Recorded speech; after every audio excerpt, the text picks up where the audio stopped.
मज़ेदार जीजा साली का नाच गीत नकटा झूमर लेके आई हूँ। आप लोग सुनिएगा ज़रूर। आप लोग के अच्छा लगे तो वीडियो को लाइक, चैनल के सब्सक्राइब ज़रूर कीजिएगा। आप लोग के दिल से धन्यवाद। पुरुआ नाही डोले पछुआ नाही डोले, पुरुआ नाही डोले पछुआ नाही डोले।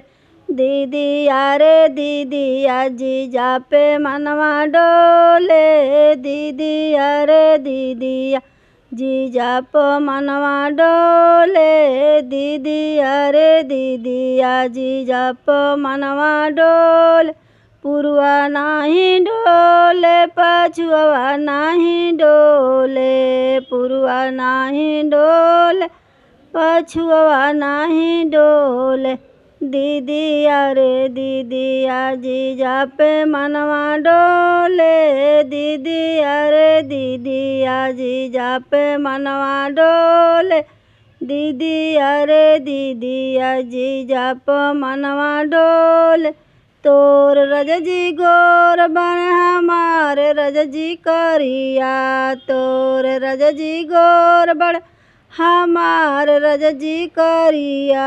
दीदिया रे दीदिया जीजा पे मनवा डोले, दीदिया रे दीदिया जीजा पे मनवा डोले, दीदिया रे दीदिया जीजा पे मनवा डोले।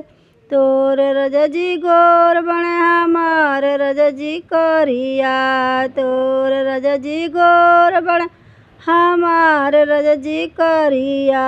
दीदिया रे दीदिया जीजा पे मनवा डोले, दीदिया रे दीदिया जीजा पे मनवा डोले, दीदिया रे दीदिया जीजा पे मनवा डोले। पुरुआ नाही डोले पछुआ नाही डोले, पुरुआ नाही डोले पछुआ नाही डोले। दीदिया रे दीदिया जीजा पे मनवा डोले, दीदिया रे दीदिया जीजा पे मनवा डोले, दीदिया रे दीदिया जीजा पे मनवा डोले।